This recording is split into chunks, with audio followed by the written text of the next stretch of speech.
What if there was a medium in which we could create everything? What would it be? At this moment, we are at the infant years of a new storytelling medium, virtual reality. And with that come a lot of opportunities for both creator and spectators. And for the ones who do not know yet what virtual reality is, virtual reality simulates a virtual environment that can be familiar or completely different from our real world. And by putting on these big virtual reality headsets, we can enter this virtual world because it covers our entire eyesight. And with the content that is being produced right now in virtual reality, it shows off that it will have a lot of potential for our future, because it can change the way we learn, the way we get entertained, but also the way we socially interact with each other. I'm a digital artist, and for the past few years I've been developing my own virtual reality experiences. And this is a photo of me in my studio with a lot of screens in front of me, which I don't really see. But I studied animation here at the Art Academy, and in animation I always try to work with socially relevant topics. And for me, the power of animation lies in the fact that you can communicate a story in a rather surreal way by using metaphors and poetic storytelling in order to address the viewer. But then I came across virtual reality. I think I was in my second year here at the Bachelor when I had my own first experience. And at that moment, I immediately fell in love with virtual reality at 1 second, because I was so impressed by the fact that I could look and walk around in this medium, and I really felt like I was in a completely digital world, and that really changed my mind. So I figured, because of this immersiveness of virtual reality, it would be a way stronger medium for me to tell my stories about social topics, because with virtual reality I was able to put the spectator inside of the story instead of showing it to them on a screen. So after my first VR experience, I couldn't wait to start to build my own. So what if I had a medium in which I could create everything? What would it be? Let me show you my first VR project.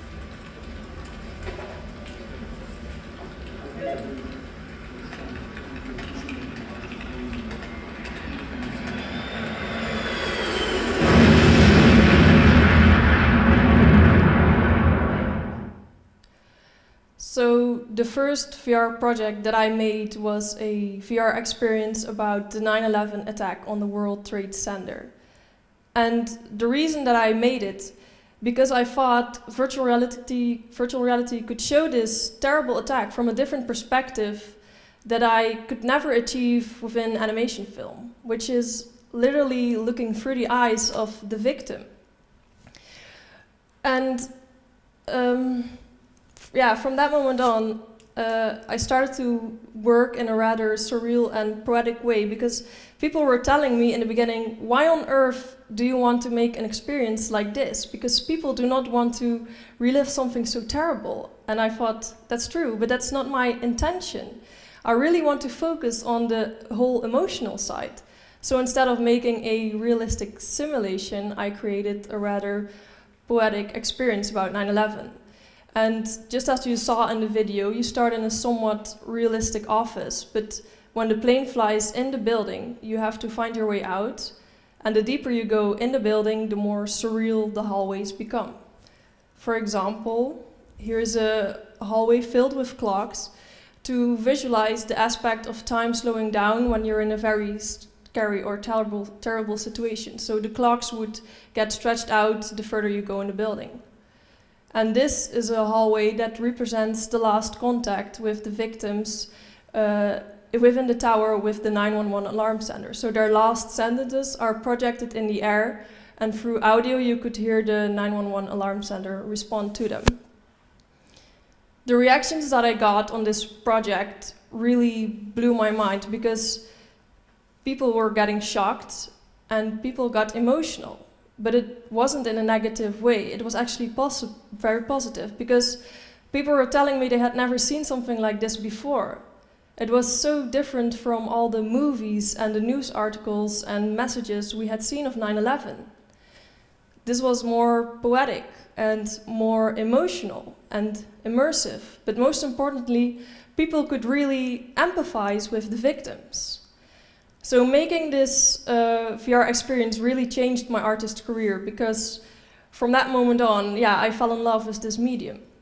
But working with virtual reality is very different from working with animation. And the biggest difference is that in animation and in film, you work with a frame.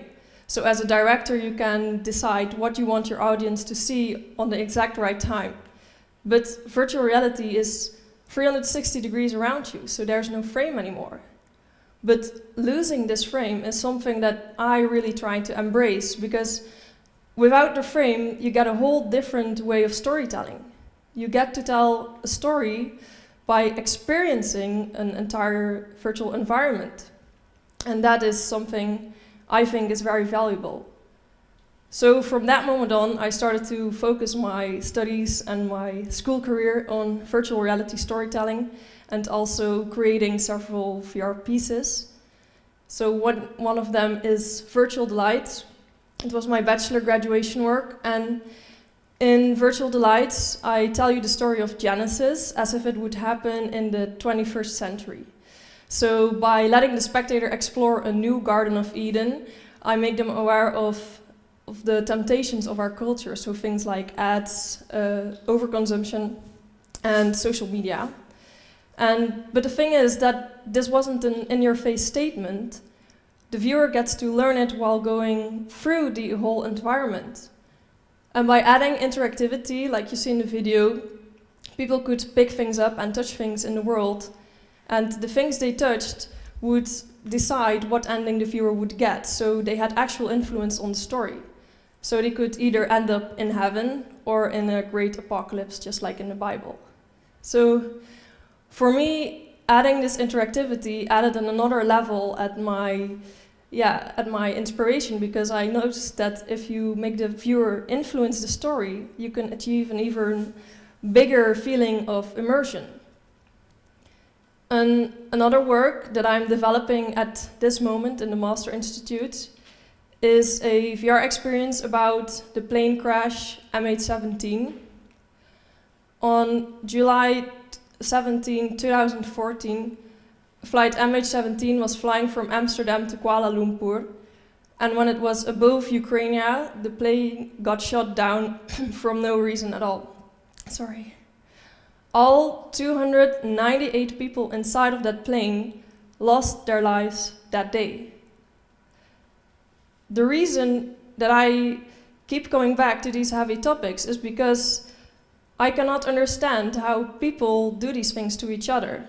So the reason that I wanted to make this work was really to show the injustice that was done to all these people, but not only the people in MH17, but all people who have suffered due to a terroristic act.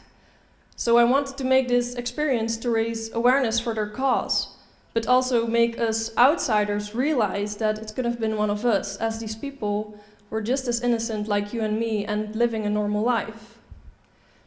So the way I'm making this experience is just like 9/11, where I try to focus on the emotional part and also show it from a different perspective. But this time, maybe even multiple perspectives, because you have the perspective of the victim. But there's also the perspective of the relatives, like how do you cope with such an extreme sudden loss? But also the perspective of the witnesses in Ukraine who saw the plane coming down together with the bodies. That's something super terrible. So the way that I try to make this is rather different than I was used to, because now I make very intuitive and poetic sketches inside of virtual reality. So I'm not only using it as a displaying medium, but I also use it as a drawing tool, which is actually quite fun. And when I draw these sketches, I try to focus on these feelings like loss, sadness, mass, or being at the wrong place at the wrong time. And I try to keep these drawings very simplistic, because I think when you work with such a heavy topic, less is more actually. This is a part of the prototype that I developed this year. And normally I actually work with a linear narrative, so I tell a story from A to B. But this time I figured, now that I use this medium so intuitive, why should the spectator also not experience it very intuitive? So I decided to make a very non-linear narrative structure where the spectator could himself decide what scenes he wanted to see at what time and how long he would be in the scenes. But this is still a prototype, so the final product is finished in August, so I don't know what the final version will be. But while I was making this project, I was thinking that in my previous works, I was relying too much on real physics and things from the real world. But the thing is, in virtual reality, there are no physics. There is no gravity if you don't want it to be there. And as an artist, you can actually deny any physical law there is, and you can do anything with perspective, color, scale, anything. So this means, for an artist, you have literally no limitations at all when it comes to creating your story and your world. And that is something super powerful. So what's next? Virtual reality is called the ultimate empathy machine. And it's true in a sense, but in my opinion, it's not only the VR that makes the empathy. It's also the story that is displayed through it. And it's the storytelling made by the creator.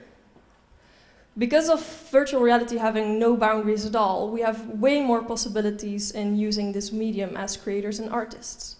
For me, combining virtual reality with socially relevant topics turned out to be extremely effective to address the viewer in a new way. But who knows what virtual reality can do for you and for your imagination? The only way to find out is to leave the infant years of virtual reality and to go to its next experimental teenage phase. And to do so, we have to make as much as extraordinary experiences as we can. And most importantly, have fun in creating this new medium to its full potential in the future. There is a medium in which we can create everything. So let's start using it today. Thank you.